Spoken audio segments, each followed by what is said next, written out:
오늘은 우리 수요 성경 강해, 특별히 9월 우리 첫째 주부터는 통성경 강해가 진행이 됩니다. 그 첫 번째 시간 여호수아서를 함께 말씀을 보겠습니다. 저희가 이번 그 9월부터 12월까지 이 통성경 강해 시간에는요, 통성경 길라잡이라고 하는 교재가 있습니다. 이미 저희 성도님들이 많이 이제 구입을 하고 계실 텐데요. 통성경 길라잡이하고 성경책을 같이 가지고 오시면 또 집에서도 옆에 성경책하고 통성경 길라잡이를 같이 놓고 우리 강해를 들어주시기를 바랍니다. 오늘은 여호수아서, 여리고성을 돌고 있는 모습입니다. 여호수아서 말씀을 같이 보시겠습니다.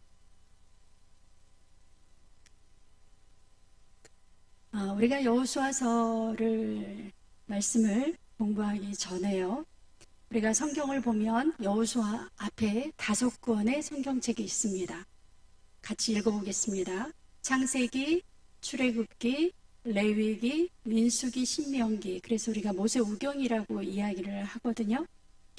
근데 그 다음에 나오는 여호수아서는 여호수아라고 하는 사람의 이름이 성경책 이름이 됐습니다.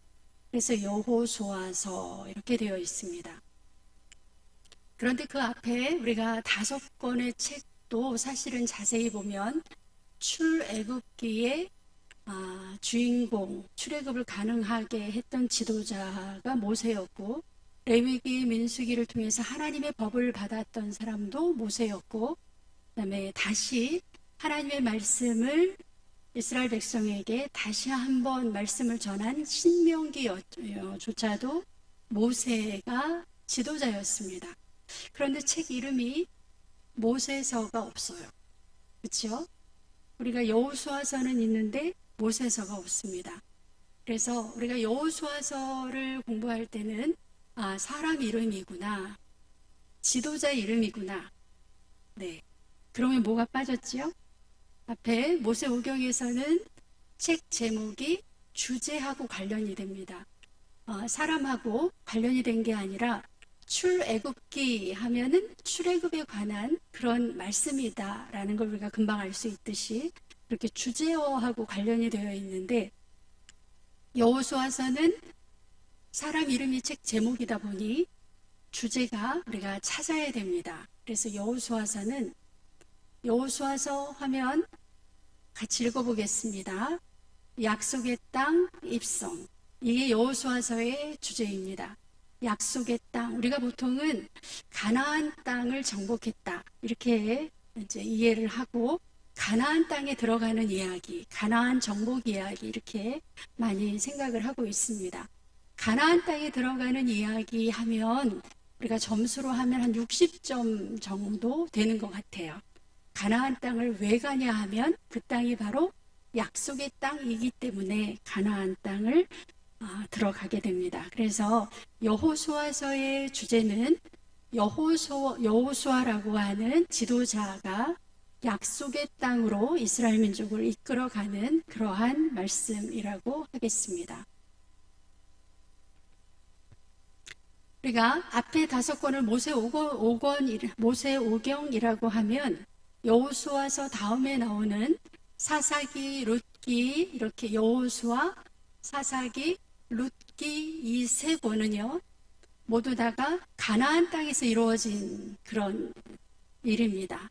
가나안 땅에서 어떤 일이 이루어졌냐 하면 그 앞에 모세오경에서 하나님이 주신 그 말씀, 그 계명, 그 법도가 잘 계승되고 있는지, 하나님의 말씀이 잘 가나안 땅에서 그대로 계승이 되고 있는지라고 하는 주제로 이 여호수아서, 사사기, 룻기를 우리가 이렇게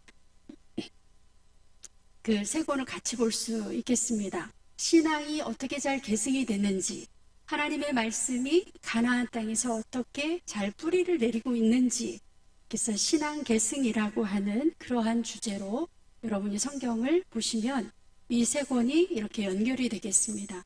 신앙 계승. 그래서 여호수아서에서는 약속의 땅 입성을 하고요.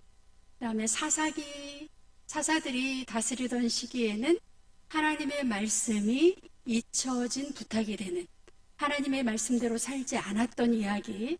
그 다음에 나오는 룻기는 하나님의 말씀대로 살았던 이야기. 그래서 여러분이 이 세 권을 이렇게 같이 앞으로 보겠습니다.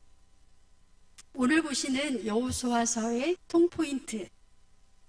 네, 여호수아서는 몇 장으로 이루어져 있을까요? 네, 저기 답 있죠? 24장으로 이루어져 있습니다. 창세기는 50장입니다. 창세기에 비하면 반도 안 되죠. 네, 24장, 여호수아서는 24장으로 이루어져 있습니다. 근데 우리가 여호수아서를 읽으실 때, 이제 집에서 성경을 묵상하실 때 24장으로 이루어져 있는데 정확하게 반으로 나누어서 앞에와 뒤의 이야기가 다른 주제로 연결이 되어 있습니다. 앞에는 1장부터 12장까지는 약속의 땅 정복 이야기. 네, 어떤 이야기예요? 정복 이야기.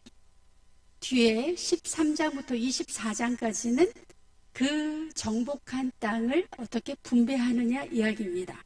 그래서 제가 빨간색으로 이렇게 정리를 해놨는데요. 여호수아서는 몇 장이다? 24장입니다. 24장을 정확하게 반씩 나누어서 앞에는 정복 이야기, 가나안 땅, 약속의 땅 정복 이야기. 그 정복하는 과정에서 하나님의 말씀이 얼마나 잘 계승이 됐는가. 뒤에는 마지막 13장에서 24장 이야기는 분배 이야기. 그 정복한 땅이 어떻게 잘 분배가 되었고 그 분배된 땅에서의 행복의 비결이 무엇일까 하는 이야기입니다. 우리 지금 댁에서 이 성경 강의를 들으시는 분들도 한번 해보겠습니다. 여호수아서는 24장까지고요. 둘로 나눌 수가 있습니다. 12장까지는 정복 이야기, 마지막 24장까지는 그 정복한 땅을 분배하는 이야기. 예, 이제 거의 다 하셨어요. 24장을 우리가 다 정리를 했습니다.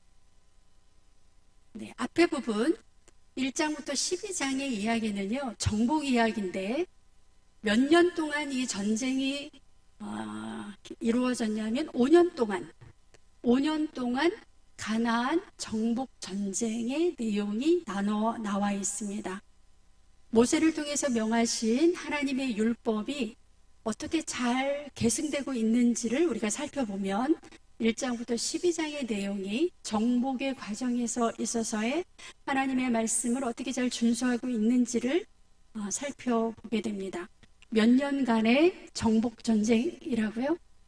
5년입니다. 5년. 그 다음에 뒤에 두 번째 분배 이야기는 13장에서 24장입니다. 이스라엘 민족에게 처음으로 땅이 주어지는 아주 역사적인 사건이 기록이 되어 있습니다.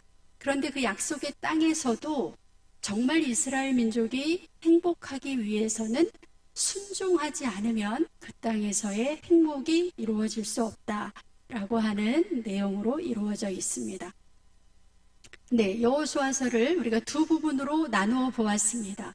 그래서 이제는 조금 더 자세히 들어가서 여기 지금 6번, 1번부터 6번까지가 되어 있는데요. 여러분이 이제는 딱 정리할 수 있습니다. 몇 번까지가 전반부예요? 12장까지.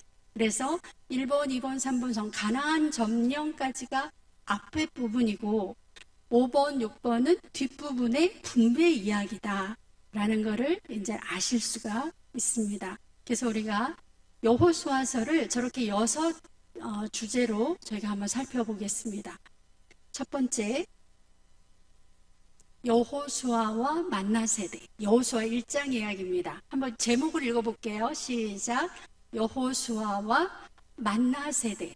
네, 가나안 땅, 약속의 땅을 점령하는 이야기의 주인공이 누군가 하는 거예요. 물론 이스라엘 민족을 이끌었던 지도자는 여호수아 너무나 당연하죠. 그 여호수아를 하나님이 어떻게 인도하셨는가 하는 게 여호수아 1장에 나와 있습니다. 네, 지금부터는 성경을 좀 읽겠습니다. 그래서 여러분이 저 PPT 자료가 너무 작다 하시는 분은 성경을 읽으시면 돼요. 네, 집에서 같이 따라가시는 분들도 내가 핸드폰으로 보고 있다, 그럼 너무 작다 하시는 분은 여호수아서를 그냥 이렇게 펴놓고 성경을 읽으시며 따라오시면 됩니다. 네, 여호수아서 1장, 여호수아를 하나님이 지도자로 어떻게 인정을 하셨는가 하는 이야기인데요.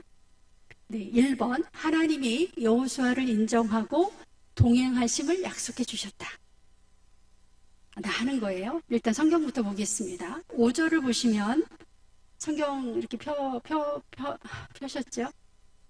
네, 그리고 아니면 저기 보이시는 분들은 그냥 5절을 읽으셔도 됩니다. 네, 시작. 내 평생에 너를 능히 대적할 자가 없으리니 내가 모세와 함께 있었던 것 같이 너와 함께 있을 것임이니라. 내가 너를 떠나지 아니하며 버리지 아니하리니. 네, 저 말씀이 왜 중요하냐면 이제 모세가 죽었어요. 출애굽의 그 거장이었던, 출애굽을 가능하게 했던 그 모세가 죽었습니다. 이스라엘 민족에 더 이상의 지도자가 없어요. 이 여호수아가 후계자인데, 여러분 생각해 보시면 얼마나 드세고 모세의 그 기적과 모세의 그 능력에도 잘 따르지 않았던 이스라엘 민족을 이제 여호수아가 이끌고 가나안 땅에 들어가야 되는데 얼마나 두렵고 떨렸겠어요. 그래서 모세가 굉장히 여호수아가 힘들어하고 있을 때 하나님이 이렇게 말씀을 해주시는 거예요. 저기 보시면 내가 모세와 함께 있었던 것 같이 너와 함께 있을 것임이라. 와우, 예, 대단한. 하나님이 모세와 함께 계셨기 때문에 홍해도 가르고 10가지 재앙, 여러 가지 많은 기사와 이적을 행할 수가 있었습니다. 그런데 그 하나님이 이제 누구와 함께 하시겠다? 여호수아와 함께 하시겠다. 너와 함께 있을 것임이라. 임마누엘, 하나님이 여호수아와 함께 내가 너를 떠나지 아니하며 버리지 아니하겠다. 얼마나 든든하고 얼마나 깊은 그런 하나님의 인정이자 하나님의 축복의 말씀입니다. 그러면서 계속 강하고 담대하라. 성경에 보시면 6절에도 강하고 담대하라. 여러분이 자기 성경책이시면 빨리빨리 밑줄로 치시고요. 6절에 강하고 담대하라. 7절에 오직 강하고 담대하라. 그 다음에 9절 끝에도 강하고 담대하고 두려워하지 말라. 계속 힘을 주시고 여호수아의 등을 두들겨 주시는, 다독거려 주시는 하나님의 모습을 만날 수가 있습니다. 그런데 어떻게 강하고 담대할 수 있을까 하는 거예요. 어떻게에 대한 답도 주셨습니다. 그게 바로 8절의 말씀입니다. 여호수아가 강하고 담대해질 수 있었던 이유는 바로 8절이에요. 같이 읽어보겠습니다. 이 율법책을 내 입에서 떠나지 말게 하며 주야로 그것을 묵상하여 그 안에 기록된 대로 다 지켜 행하라. 그리하면 너의 길이 평탄하게 될 것이며 내가 형통하리라. 네, 지금 여호수아는 한가하게 책을 읽을 수 있는 그런 상황이 아니에요. 가나안 땅에 들어가면 정복 전쟁을 해야 되는 일종의 장군의 역할을 해야 되는 그런 무사입니다. 그런데 그런 여호수아에게 하나님이 강하고 담대하라. 내가 전술을 알려줄 테니, 내가 무술을 알려줄 테니, 이렇게 여호수아에게 힘을 주신 게 아니에요. 이스라엘 민족을 정말 이끌려면 너가 하나님의 말씀을 내 입에서 떠나지 말게 하고 주야로 묵상해서 그 말씀대로 다 행하고 그대로 이끌어 가라. 이게 여호수아의 성공 비결, 지도자로서의 성공 비결입니다. 이렇게만 하면 여호수아가 강하고 담대해질 수 있다.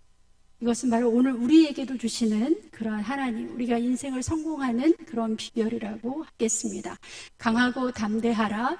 그 비결은 하나님의 말씀을 내 입에서 떠나지 않게 하고 주야로 묵상하는 것, 그대로 실천하는 것, 이렇게 하나님이 여호수아에게 앞으로의 방향을 제시해 주고 계십니다.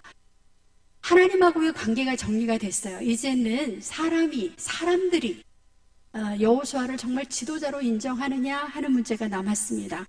그런데 여러분 1장 뒤에서 보시면 16절에 같이 한번 읽어보겠습니다. 시작. 그들이 여호수아에게 대답하여 이르되 당신이 우리에게 명령하신 것을 우리가 다 행할 것이요 당신이 우리를 보내시는 곳에는 우리가 가리이다. 여기서 말하는 그들이라는 것은 르우벤 지파, 갓 지파, 므낫세 반 지파.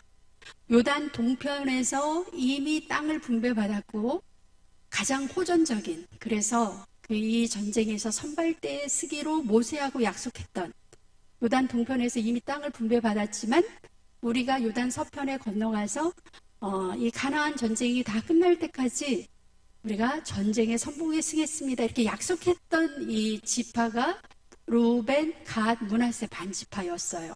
그런데 문제는 누구하고 약속을 했었냐면 모세하고 했어요. 모세하고. 근데 모세가 이제 죽었잖아요. 그러니까 그 약속을 안 지켜도 그냥 나 몰라라. 우리는 요단 동편에 이미 땅이 있으니까 여호수아가 우스워 보이거나 여호수아의 지도력을 무력화시키려면 얼마든지 요단 서편으로 건너가지 않을 수도 있습니다. 그런데 이 세 지파가 우리가 선발대로 가겠습니다 라고 여호수아에게 힘을 주는 거예요. 네, 그래서 17절에 보시면 17절 같이 읽겠습니다. 우리는 범사에 모세에게 순종한 것 같이 당신의 순종하려니와 오직 당신의 하나님 여호와께서 모세와 함께 계시던 것 같이 당신과 함께 계시기를 원하나이다. 와, 정말 대단한 그런 만나 세대입니다. 만나 세대라는 것은 광야에서 나고 자라서 만나 먹고 자란 사람들을 우리가 그냥 만나 세대라고 말을 합니다. 이 사람들이 여호수아를 전적으로 지지하면서 우리가 모세에게 충성했던 것처럼 당신에게도 충성하겠습니다. 그러니 힘을 내십시오. 용기를 내십시오. 이렇게 지지하고 응원해주는 그런 만나 세대의 사람들을 만나게 됩니다. 얼마나 힘이 나겠습니까? 18절에 그리고 우리는 이렇게 충성을 하는데 충성하지 않는 다른 사람들에게는 우리가 이렇게 하겠습니다 하는 거예요. 18절 시작. 누구든지 당신의 명령을 거역하며 당신의 말씀을 순종하지 아니하는 자는 죽임을 당하리니 오직 강하고 담대하소서. 이렇게 밀어주는 거예요. 그러니까 여호수아가 하나님으로부터 강하고 담대하라, 내가 너를 떠나지 아니하겠다, 이 약속을 듣고 또 그 만나 세대의 가장 대표격 그 선발대로 가야 되는 사람들, 그 지파에게서도 강하고 담대하십시오. 우리가 이렇게 밀어주겠습니다. 예, 이걸 보고 찰떡궁합이라고 해요. 네, 이런 이 공동체 안에서는 하나님이 인정하고 모든 공동체의 사람들이 지지하고 응원하면 못할 일이 없죠. 그래서 여호수아 2장이 기대가 됩니다. 네, 2장으로 넘어가면 이렇게 환상의 궁합을 가지고 이제 가나안 땅을 갑니다. 근데 가기 전에 여리고성, 바로 강을 건너면, 요단강을 건너면 첫 번째 만나는 성이 여리고성인데 여리고성이 어떤 상태인지 정탐을 해야 했습니다. 그래서 2명의 정탐꾼을 여리고성에 보내게 됩니다. 여리고성 안에 들어갔을 때 라합이라고 하는 한 여성을 만나게 됩니다. 그런데 이 라합이 놀랍게도 이 2명의 정탐꾼을 숨겨주는 사건이 일어났습니다. 저기 이상한 사람들 왔습니다 라고 고발한 게 아니고 목숨 걸고 숨겨줬어요. 그러면서 하는 고백이 바로 8절부터 11절입니다. 저와 여러분이 한 절씩 교독을 하겠습니다. 또 그들이 눕기 전에 라합이 지붕에 올라가서 그들에게 이르러 말하되 여호와께서 이 땅을 너희에게 주신 줄을 내가 아노라. 우리가 너희를 심히 두려워하고 이 땅 주민들이 다 너와 너희 앞에서 간담이 놓나니 이는 너희가 애굽에서 나올 때에 여호와께서 너희 앞에서 홍해물을 마르게 하신 일과 너희가 요단 저쪽에 있는 아모리 사람의 2왕 시혼과 옥에게 행한 일 곧 그들을 전멸시킨 일을 우리가 들었음이니라. 우리가 듣자 곧 마음이 녹았고 너희로 말미암아 사람이 정신을 잃었나니 너희의 하나님 여호와는 위로는 하늘에서도 아래로는 땅에서도 하나님이시니라. 네, 라합이 2명의 정탐꾼에게 이렇게 고백을 하는 거예요. 네, 아까 제가 여기 가로를 넣었습니다. 네, 먼저 뭐라고 고백을 했냐면 9절에 보시면 여호와께서 이 땅을 너희에게 주신 줄을 내가 안다. 가나안 땅 아직 정복도 안 했는데 그 땅에 살고 있는 이 여리고성에 살고 있는 사람의 입에서 이 땅을 이미 하나님이 너희에게 주신 줄을 내가 안다. 이 얼마나 황당하고 또 얼마나 감격스러운 고백이겠습니까? 그러면서 우리가 너희의 소식을 들었을 때 심히 두려워하고 지금 이 땅 모든 주민들이 간담이 녹고 있다. 왜 그러느냐? 10절입니다. 두 가지 사건을 이야기를 해요. 이 여리고성에 있는 라합조차도 알고 있는 사실 뭐냐면 홍해의 물을 마르게 건넌 일, 홍해를 건너온 사람들, 그쵸? 홍해를 건너온 사람들 대단한 사람입니다. 그 다음에 요단 서편, 요단 동편이지. 요단 동편에서 모세가 중심이 돼서 아모리 사람의 두 왕 시혼과 옥을 전멸시킨 사건. 이거는 정말 대단한 사건인데 이 이야기를 우리가 다 알고 있다. 이 이야기를 우리가 들었기 때문에 이 땅도 하나님이 너희에게 주실 것이다. 그래서 11절에 보시면 우리가 이런 소식을 들었을 때 마음이 녹았고 정신을 잃었다. 지금 가나안 여리고성 안에 있는 사람들의 상태가 이렇다는 것을 이 라합이 알려주는 거예요. 그래서 너희가 믿는 그 하나님은 하늘에서도 아래에서도 아래로는 땅에서도 상천하지의 하나님이시다. 와, 이런 고백을 라합이 하고 있는 겁니다. 이 이야기를 들었어요. 그러니까 이 두 명의 정탐꾼이 얼마나 신이 났겠어요? 라합이 고백해준 이것은 어떤 의미에서 중요하냐면 지금 어느 쪽이 두려워하고 있는가 하는 거예요. 어느 쪽이 떨고 있는가 하는 거예요. 우리가 이미 앞에서 모세 때 가나안 정탐 사건을 알고 있습니다. 모세 때 가나안을 정탐하라고 12명의 정탐꾼을 보냈는데 10명은 우리 가나안 땅에 못 들어가니 애굽으로 차라리 돌아가자.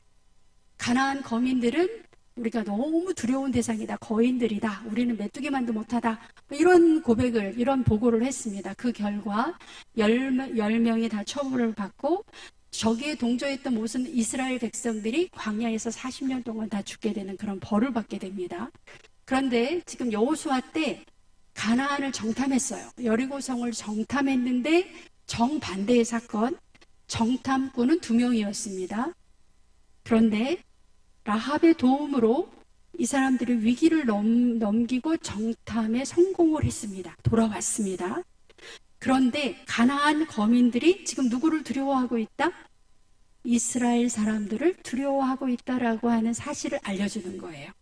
그래서 전쟁을 앞두고 이스라엘 사람들이 굉장한 힘을 얻게 됩니다. 지금 누가 두려워하고 있나요? 이스라엘 사람들이 두려워하고 있는 게 아니라 가나안 사람들, 특히 여리고성 사람들이 두려워하고 있다는 것을 라합의 고백을 통해서 알 수 있게 됐습니다. 그래서 이제 드디어 용기를 내서 하나님이 원하시는 이 요단강을 건너가는 이야기. 여러분 벌써 3번째입니다. 네, 1장은 여호수아와 만나세대. 2장은 뭐예요? 여리고성 정탐. 지금 3번째 여호수아 3장에서 5장까지는 요단강을 건너가는 이야기예요. 요단강을 건너가는데 여러분 그 홍해를 건널 때는 모세가 그냥 앞으로 손을 내밀었을 때 홍해 바다가 갈라졌어요. 근데 요단강을 건널 때는 하나님이 특별히 이스라엘 백성들이 얼마나 순종하는가를 계속 시험하고 계셔요. 그래서 3장 8절에 보시면 하나님이 여호수아에게 이렇게 말씀하십니다. 너는 언약궤를 맨 제사장들에게 명령하여 이르기를 너희가 요단 물가에 이르거든 요단에 들어서라. 네, 제사장들에게 언약궤를 맨 제사장들에게 명령하기를 물이 갈라지지 않았는데 요단강 안에 들어가라. 이 말을 하고 있는 거예요. 이렇게 명령을 하라고. 그래서 13절에 보시면 온 땅의 주 여호와의 궤를 맨 제사장들의 발바닥이 요단물을 밟고 멈추면 요단강을 건너가는 겁니다. 이렇게 명령을 내리셨어요. 어떻게 됐습니까? 제사장들이 여호수아의 이 말씀에 순종했나요? 네, 순종했습니다. 네, 보시면 제사장들이 순종의 본을 보여줬어요. 15절에 보면 요단이 곡식 거두는 시기에는 항상 언덕에 넘치더라. 궤를 맨 자들이 요단에 이르러 궤를 맨 제사장들의 발이 물가에 잠겼다 이렇게 되어 있어요. 저기는 많은 정보를 우리에게 주는데요. 15절에 보시면 그러니까 요단 강에서 곡식 거두는 시기가 되면 항상 언덕에 넘칠 정도로 요단강 물이 많았다.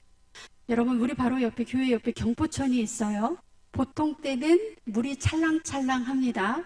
그런데 만약에 그 물이 언덕까지 넘칠 정도로 찰랑거리면 여러분 그 경포천 건너갈 수 있나요? 못 건너갑니다. 지금 요단강가도 보통 때 건기 때는 굉장히 물이 얼마 없지만 저렇게 우기 때 비가 많이 올 때 언덕까지 물이 넘치는, 그래서 이렇게 보통 때는 그 물이 지나가는 게 아닌 게 언덕까지 물이. 그래서 지금도 여러분 성지순례 가시면 여기까지 물이 찼습니다라고 이렇게 경계석을 표시해 두는 걸 볼 수가 있습니다. 그러니까 굉장히 물이 많은 때 이 제사장들 보고 그 물로 들어가라는 거예요. 그랬는데 순종하고 아멘하고 물가로 들어갔습니다. 제사장들이 얼마나 순종을 잘하는지요. 그러니까 하나님의 말씀대로, 하나님이 하라는 대로, 여호수아의 명령대로 이 만나 세대 사람들이 일사불란하게 움직이는 것을 볼 수가 있습니다. 그랬더니 기적이 일어났습니다. 여러분, 언제나 기적은요, 말씀을 순종하면 그 다음에 기적이 일어나는 거예요. 기적이 먼저 일어나서 순종하는 게 아닙니다. 16절에 보시면 어떻게 기적이 일단 발을 담궜어요. 물가에 들어갔습니다. 그랬더니 어떻게 기적이 일어났냐면 16절입니다. 같이 읽겠습니다. 곧 위에서부터 흘러내리던 물이 그쳐서 사르단에 가까운 매우 멀리 있는 아담 성읍 변두리에 일어나 한 곳에 쌓이고, 아라바의 바다 여매로 향하여 흘러가는 물은 온전히 끊어짐에 백성이 여리고 앞에서 바로 건넜다라고 되어 있어요.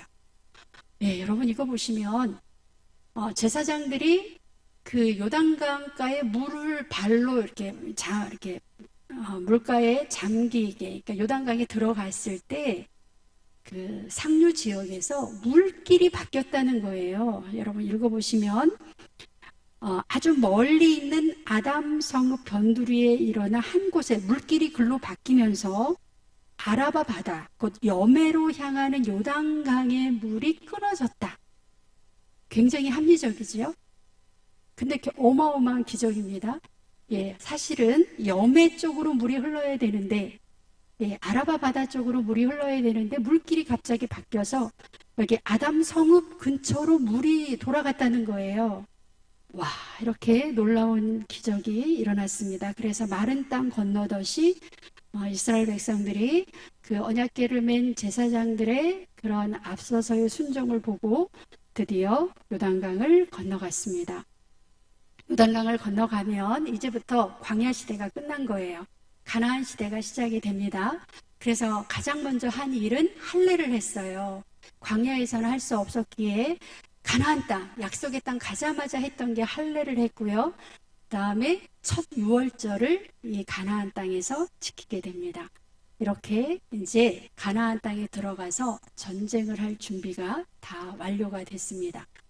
네, 아까 처음에 12장까지가 정복전쟁 이야기라고 말씀을 드렸는데 우리 성경을 읽는 모든 성도님들이 너무 성경을 쉽게 읽으라고요. 보세요. 여리고성 전투 이야기는 6장에 나오고 아이성 전투는 7장, 8장에 나옵니다. 그 다음에 기브온 전투 이야기는 9장, 10장.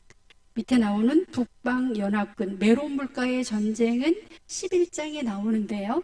이렇게 앞에서 다 장장으로 설명을 해주다가 12장에 가면, 여러분 12장을 한번 가보세요. 성경 여호수아서 12장에 가면 여태 앞에서 쭉 이야기했던 것을 그냥 한 번에 정리를 해줍니다. 12장 10절부터 9절부터요. 여러분이 가나안 땅에 들어왔을 때 첫 번째 전쟁 이름, 전투가 어느 성 전투였어요?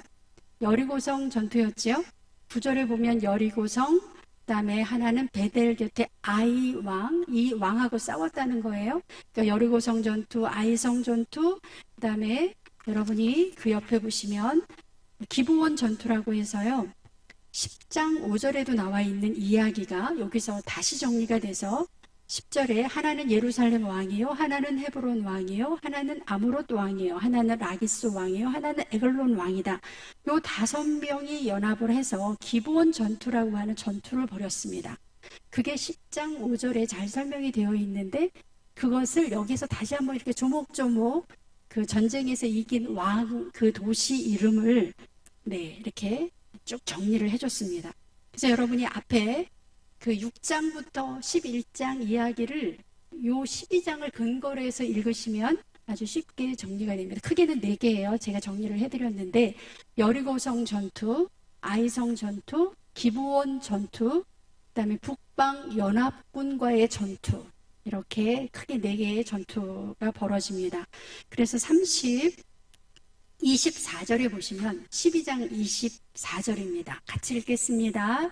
네, 저기에는 없고요. 여러분 성경에 같이 읽겠습니다. 하나는 디르사 왕이라 모두 31왕이었더라. 여호수아가 전쟁을 모두 31명의 왕과 했다는 이야기예요. 31번의 전쟁에서 이겼다. 31번의 전투에서 이겼다라고 하는 보고입니다. 그래서 바로 앞에 보시면 12장은 모세가 요단 이 동편에서 했던 2번의 전쟁, 아까 시혼의 그 헤스본의 시혼 왕과 옥하구의 2번의 전쟁 이야기, 그 다음에 여호수아가 요단강을 건너와서 지금 했던 31번의 전쟁, 그래서 합하면 몇 번이에요? 33번의 전쟁 이야기를 12장에서 잘 정돈을 해주고 있습니다. 네, 전쟁 몇 번 했다고요? 요단 동쪽에서 2번 모세가 이끌었지요. 그 다음에 요단강 건너와서 요단 서편에서는 31번, 그래서 33번 전쟁을 했습니다. 대단한 전쟁이죠. 33번, 31번 여호수아가 전쟁을 이끌어서 이겼습니다. 그런데 딱 한 번 질 뻔한 사건이 있어요. 그게 바로 아이성 전투 이야기입니다. 성경에서 이 이야기를 이렇게 꼭 우리 보고 기억하라고 이렇게 기록을 해줬어요. 우리가 보통 생각하면 그냥 멋있게 짠, 다 이겼다. 그리고 사실은 아이성 전투가 7장 있고 8장에 있으니까 처음에 진 이야기는 빼고 8장에 이긴 이야기만 적어놓으면 우리는 알 수가 없어요. 이겼는지 졌는지 뭐 아간이 이렇게 이상한 행동을 했는지 알 수 없는데 성경에서 굳이 7장에 아간 때문에 진 아이성 전투 이야기를 적어준 것, 우리에게 알려준 것은 아간의 불순종이 얼마나 큰 가나안 전쟁에서 질 수도 있었다고 하는 아주 심각한 경고를 우리에게 해주고 있습니다. 한 사람의 중요성이 얼마나 큰가. 한 사람이 불순종했을 때 가나안 정복이 안 될 수도 있다고 하는 이야기예요. 한 사람의 중요성. 지금 우리나라에서 한 사람의 목회자가 개신교 전체의 전도의 길을 막고 개신교 전체가 지금 이렇게 예배를 못 드리고 이 비대면 예배를 드리게 되고 또 많은 소상공인들이 경제활동을 못하게 하는 이 엄청난 일이 벌어지게끔 할 수 있는 파괴력이 있다는 거예요.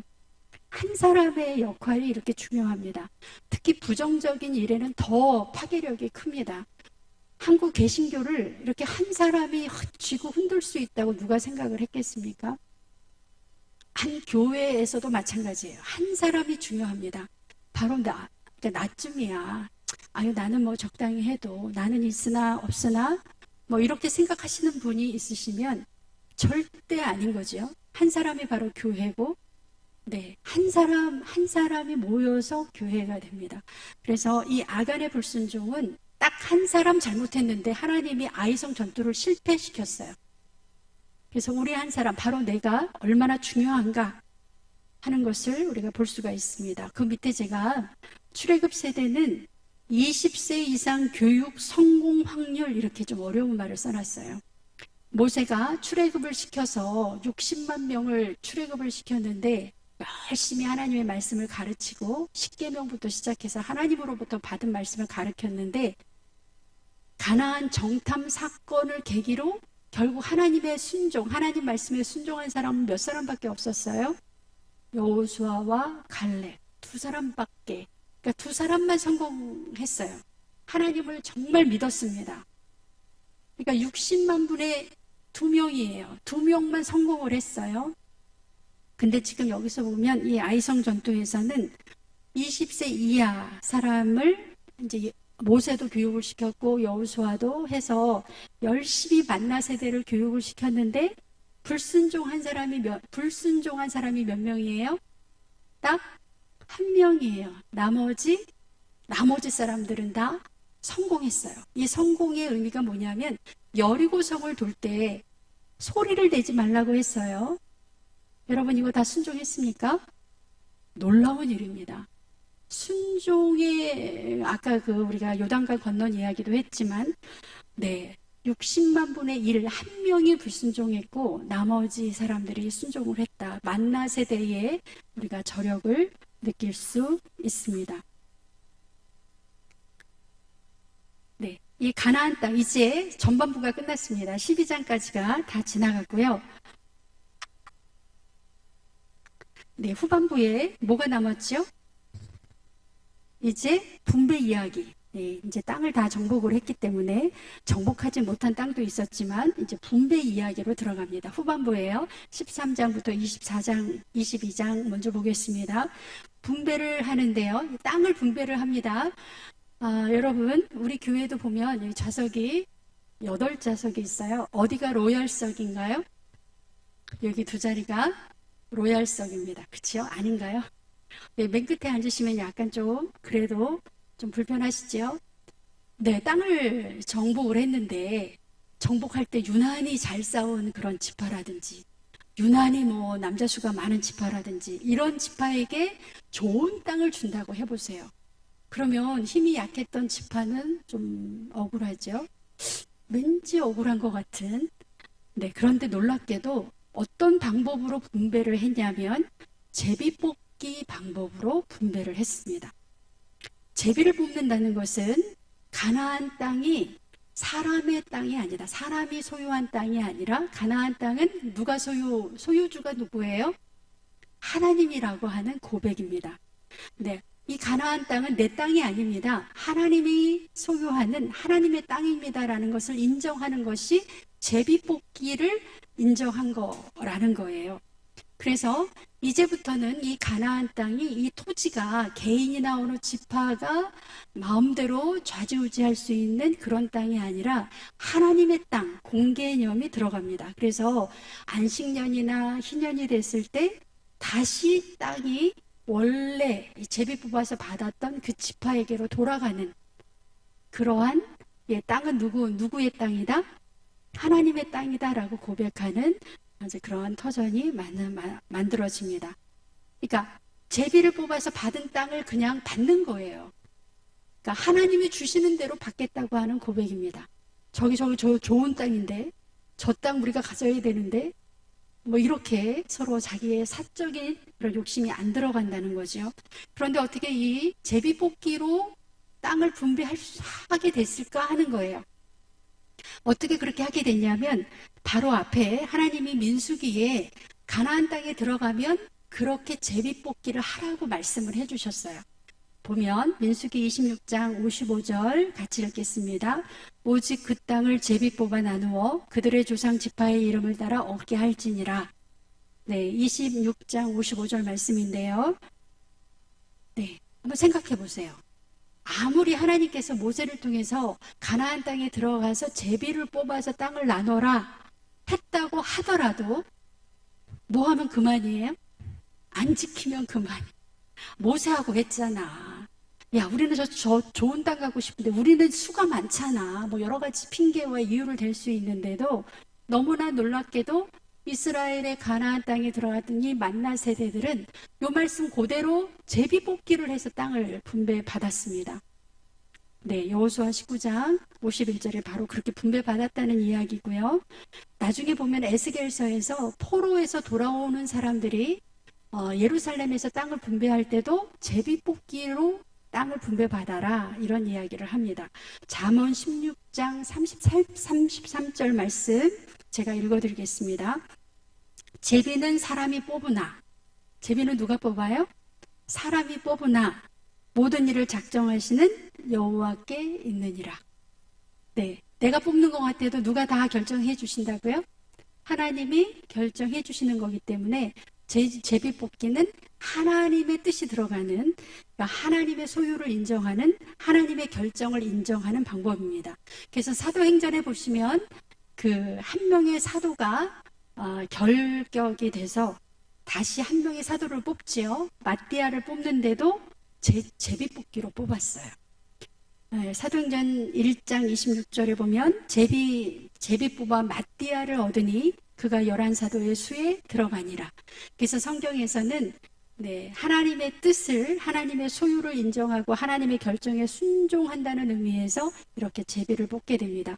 그래서 이 사실을 보면 이 만나 세대에 가나안 땅에 들어갔던 이스라엘 민족이 얼마나 하나님의 말씀에 충실하게 하나님의 말씀에 순종하고 그대로 그렇게 실행을 했는지 알 수 있게 됩니다.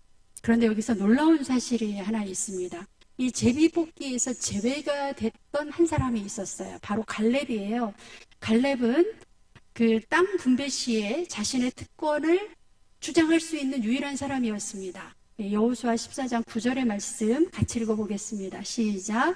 그날에 모세가 맹세하여 이르되 내가 내 하나님 여호와께 충성하였은즉 내 발로 밟는 땅은 영원히 너와 내 자손의 기업이 되리라 하셨나이다.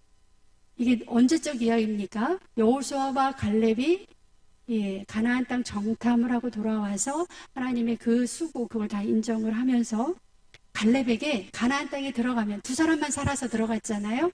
너의 발로 밟는 모든 땅을 너에게 다 주겠다 하고 모세를 통해서 약속을 해주셨어요.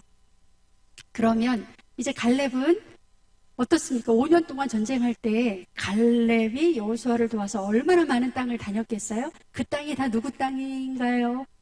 갈렙의 땅이죠. 이미 하나님이 약속을 해주셨으니까. 그런데 놀랍게도 이 갈렙은 자기가 발로 밟았던 그 땅을 내 땅이다, 하나님이 나에게 주셨다라고 그 소유를, 하나님이 이미 약속한 것을 주장하지 않고요. 자기를 바라보고 있는 그 11지파, 9지파 반 사람들의 그 시선을 그대로 다 이렇게 받으면서 아직 정복하지 아니한 땅을 내가 갖겠노라. 그 땅을 저에게 주십시오라고 여호수아에게 이야기를 합니다. 여호수아 14장 12절 같이 읽겠습니다. 그날에 여호와께서 말씀하신 이 산지를 지금 내게 주소서. 당신도 그날에 들으셨거니와 그곳에는 아낙 사람이 있고 그 성읍들은 크고 견고할지라도 여호와께서 나와 함께 하시면 내가 여호와께서 말씀하신 대로 그들을 쫓아내리이다 하니. 지금 모든 9지파 반 사람들이 야, 쟤네 지파는 좋은 땅 얻었어. 야, 우리 지파는 이게 뭐야? 우리 지파는 다 광야 같은 농사 지을 수 없는 땅이야. 막 이러고 이제 이렇게 그걸 뭐라 그러죠? 뒤숭숭한 이런 상태에서 사실 갈렙은 여기에서 자유로울 수 있어요. 그런데 갈렙이 몸소 아직 정복하지 않은 땅, 정복해서 내가 내 땅으로 만들어야 되는 땅, 그 땅이 어느 땅이에요? 이 산지를 내게 주소서가 어딥니까? 헤브론 땅이지요. 거기를 달라고 이야기를 하는 겁니다. 이게 무슨 의미가 있을까요? 보시면 이 갈렙이라고 하는 사람은 40년 전에 45년 전에 가나안 땅 정탐을 했을 때 뭐라고 얘기했던 사람이에요?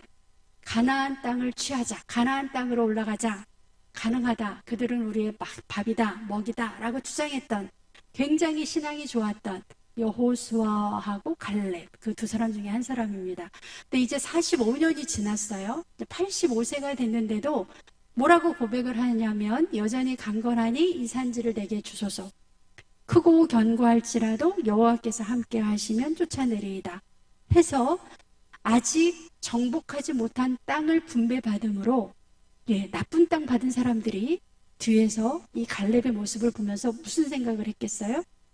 갈렙은 좋은 땅, 노른자 땅을 골라 받을 수 있는데 갈렙이 저렇게 양보해서 가장 정복하기 어려운 헤브론 땅을 달라고 하니 우리는 할 말이 있어요, 없어요? 할 말이 없어요. 누구를 도와주는 거예요? 여호수아의 지도력을 세워주는 겁니다. 그래서 성경에 보면 여러분 여기 이제 CEO라고 했지만 최고 경영자, 한 민족을 이끌어가고 한 집단을 이끌어가는 그런 사람에게는 이렇게 반드시 아주 옆에서 도와주는 절친한 친구 이상의 사람들이 있었다는 것을 볼 수가 있습니다. 우리가 성경을 펴서 소중한 하나님의 사람들을 만날 수 있다는 것이 참 행복인데요. 몇 사람만 여러분이 이제 집에서 유튜브를 보시는 경우에는 이거를 계속 돌려볼 수 있기 때문에 지금 잘 이해가 안 된다 하시면 다시 한번 보시면 됩니다. 아브라함의 마음을 헤아렸던 누가 있었나요? 엘리에셀. 네, 그 다음에 요셉을 감동시킨 그의 형 중에서 유다가 있었지요. 유다가 내가 여기에 남겠습니다. 내가 동생 대신 내가 대신 남아서 감옥에 가거나 죽을 수 있습니다. 라고 고백하지 않았다면 요셉은 그의 형제들을 용서하지 못했을 거예요. 아까 우리가 1장에서 보셨던 여호수아에게 용기를 준 두 지파 반, 용기를 내라고 막 우리가 도와주겠다고 했던, 지금 보시는 여호수아의 든든한 친구 누가? 갈렙이 있었어요. 그래서 우리가 여호수아와 갈렙 이 두 사람의 만남을 보면서 성경의 사람들처럼 때로는 내가 앞설 수도 있고 내가 도와주는 갈렙이 될 수도 있어요. 아니면 때로는 내가 뒤서서 도와주는 사람의 입장에 설 수도 있습니다. 근데 이렇게 아름다운 협력의 관계, 커플의 관계가 됐을 때 그 공동체는 어떠한 위협이 아니면 어떠한 공격이 와도 반드시 이기고 승리할 수 있는 멋진 공동체를 만들어 가는 것입니다. 드디어 땅이 분배가 다 됐어요. 정복하지 못한 땅도 있었지만 제비 뽑아서 이렇게 정복을 했습니다. 여러분이 이 지도는 꼭 한번 외워보겠다라고 결심을 하시고, 왜냐하면 요단강, 여기 아시겠죠? 갈릴리 호수에서 사해로 내려가는 요단강 동쪽 세 지파가 있어요. 루벤, 갓, 므낫세 2분의 1 지파. 므낫세는 서쪽에도 또 있네요. 반씩 있다 그래서 므낫세 반지파예요. 그 다음에 요단강을 건너서 나머지 9지파 반이 이렇게 분배를 받았습니다. 그런데 중간에 보시면 에브라임 지파라고 되어 있어요. 근데 이 지파 이름이 나중에 산지 이름이 되죠. 에브라임 산지, 맨 밑에 보면 유다 산지, 이런 식으로 그 지파 이름을 알아야 여러분이 이제 성경의 세계 속으로 들어가는데 도움이 됩니다. 그러니까 이제 집에서 몇 번씩 저 지도를 한번 내가 그려보기도 하고, 12지파 이름을 요 지역이었구나, 유다 밑에, 시므온 지파는 맨 밑에구나, 이렇게 하고 여러분이 꼭 외워주시기를 바랍니다. 네, 여기서는 시간이 없고요. 여호수아 21장에 보면 레위 지파는 땅을 분배받지 못했습니다. 48개의 성읍만 분배를 받았고요. 이 48개 성읍만 분배받아서 흩어졌습니다. 레위 지파를 이렇게 흩어 놓으신 이유는 레위 지파 사람들이 각 지파 안에 들어가서 하나님의 말씀을 가르쳐야 했기 때문에 레위 지파는 땅을 받지 못했습니다. 나중에 사사기 할 때 여러분이 이걸 꼭 기억을 하고 계셔야 됩니다. 이제 마지막입니다. 23장, 24장에 여호수아의 마지막 당부가 들어가 있어요. 네, 여러분이 23장 성경을 한번 보시고, 저 글씨가 좀 작으면 23장에 이 여호수아가 마지막에 이 정복, 전쟁, 분배를 다 한 다음에 이스라엘 백성에게, 이스라엘 사람들에게 어떤 것을 당부했는지 마지막 당부 이야기 너무나 중요합니다. 6절, 7절 같이 읽겠습니다. 6절, 7절, 23장 6절, 7절 시작. 그러므로 너희는 크게 힘써 모세의 율법책에 기록된 것을 다 지켜 행하라. 그것을 떠나 우로나 좌우나 치우치지 말라. 너희 중에 남아있는 이 민족들 중에 들어가지 말라. 그들의 신들의 이름을 부르지 말라. 그것들을 가르쳐 맹세하지 말라. 또 그것을 섬겨서 그것들에게 절하지 말라. 거기까지 먼저 보겠습니다. 1장에서 하나님이 여호수아에게 당부했어요. 하나님의 말씀을 내 입에서 떼지 말고 주야로 묵상하고 그 말씀대로 지켜 행하라. 이제 그 말씀을 여호수아가 이스라엘 백성에게 모세의 율법책에 기록된 것을 다 지켜 행하라. 지켜 행하려면 열심히 읽어야 되겠죠. 들어야 되겠습니다. 그게 이제 긍정적인 거라면 부정적인 당부 7절입니다. 너희 중에 남아있는 이 민족들 중에 들어가지 말아라.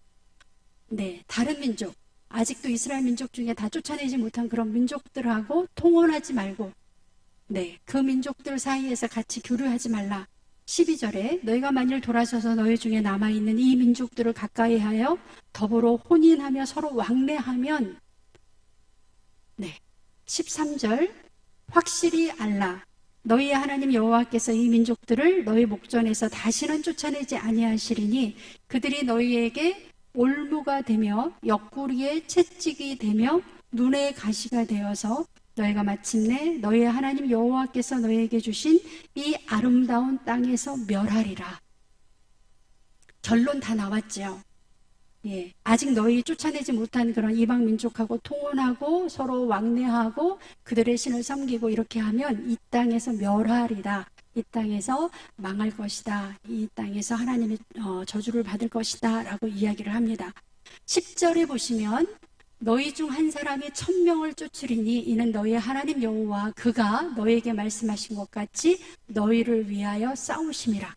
네, 우리 여호수아서에서 꼭 기억해야 될 말씀 중에 하나가 하나님이 우리를 위하여 싸우신다. 저를 따라하겠습니다. 하나님이 우리를 위하여 싸우신다. 예, 우리가 싸우는 게 아니에요. 하나님이 우리를 위하여 싸워주시기 때문에 우리는 힘을 낼 수가 있습니다. 다만 가나안 땅에서 이방 민족과 통혼하지 말고 이방 민족의 신을 섬기지 말라. 이 이야기는 사사기에 연결이 되기 때문에 그때 다시 한번 강조를 하겠습니다. 이제 마지막 왕이 되지 않은 전쟁 영웅 여호수아. 네, 사람이 처음과 끝이 같아야 되는데요. 여호수아 이 사람은 네, 처음에는 벌벌 떨면서 모세의 후계자로 지명이 되면서 두렵고 떨리는 가운데 지도자가 됐습니다. 그리고 31번의 전쟁을 통해서 하나님이 도와주심으로 전쟁을 이겼습니다. 이제 영웅이 됐어요. 그러면 고대에서는 전쟁에서 이긴 사람이 반드시 왕이 되는 절차를 밟습니다. 그런데 우리 성경이 위대한 것은 또 하나님의 자녀들이 하나님의 지도자들이 위대한 것은 모세 역시도 본인이 그렇게 훌륭한 일을 했음에도 불구하고 백성들 위에 왕이 되지 아니했고 여호수아 역시도 가나안 땅에서 그렇게 놀라운 그렇게 어마어마한 전쟁의 승리를 거두었음에도 불구하고 자기의 모든 기득권을 다 내려놓고 백성들과 똑같이 백성 중에 한 사람으로 그 지위를 낮추면서 나중에 자기의 것을 주장하지 않는 그런 여호수아의 모습을 볼 수가 있습니다. 그리고 땅을 분배받을 때도 여러분 여호수아 19장 49절 50절 말씀을 보시면 이스라엘 자손이 그들의 경계를 따라서 기업의 땅 나누기를 마치고 자기들 중에서 눈의 아들 여호수아에게 기업을 주었다. 네, 우리가 일반적인 상식으로는 지도자가 전쟁 영웅이 가장 좋은 땅을 먼저 딱 골라갈 수 있는데 여호수아가 가장 나중에 기업을 받았다. 네, 얼마나 정말 우리가 기독교에서 자랑할 만한 또 기독교의 모든 목회자를 비롯한 우리 성도님들이 본을 받아야 되는 그러한 지도자의 또 그러한 성도의 모습이라고 하겠습니다. 그러면서 마지막까지 내가 왕이 되겠다 그런 것도 아니었고요. 나에게 내가 이렇게 큰 공을 세웠으니 얼마를 달라 이런 것도 아니고 마지막 당부의 말이 만일 여호와를 섬기는 것이 너희에게 좋지 않게 보이거든 너희 조상들이 강 저쪽에서 섬기던 신이든지 또한 너희가 거주하던 땅에 있는 아무리 족속의 신이든지 너희가 섬길 자를 오늘 택하라. 오직 나와 내 집은 여호와를 섬기겠노라. 네, 이 말씀이 마지막 당부이고 전쟁 영웅이 마지막 그 부탁했던 그러한 말씀이었습니다. 그래서 여호수아를 통해서 하나님의 약속의 땅 가나안 땅에 정복해서 그 땅을 분배하는 이야기. 오늘 여러 사람 그 믿음의 선진들을 여러분이 보셨습니다. 여호수아, 갈렙, 또 기생, 라합, 그다음에 또 여러 사람들 순종했던 그 만나 세대 사람들을 만나셨습니다. 이번 한 주 동안 여호수아서 짧아요. 24장밖에 안 됩니다. 여호수아서를 잘 읽으셔서 이 말씀이 나도 만나 세대처럼, 나도 갈렙처럼, 나도 여호수아처럼, 나는 아간처럼은 안 돼야 되겠다. 네, 이러한 여러분의 묵상과 여러분의 다짐이 있는 한 주간이 되시기를 바랍니다. 그리고 여러분이 동영상으로 보실 때 마지막에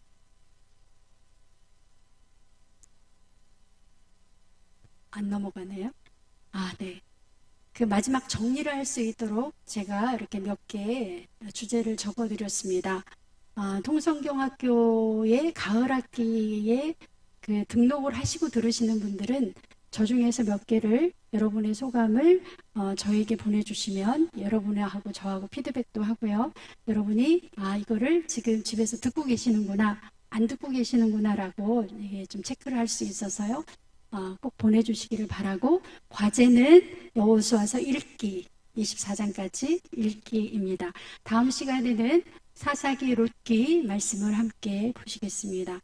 네, 기도하시겠습니다.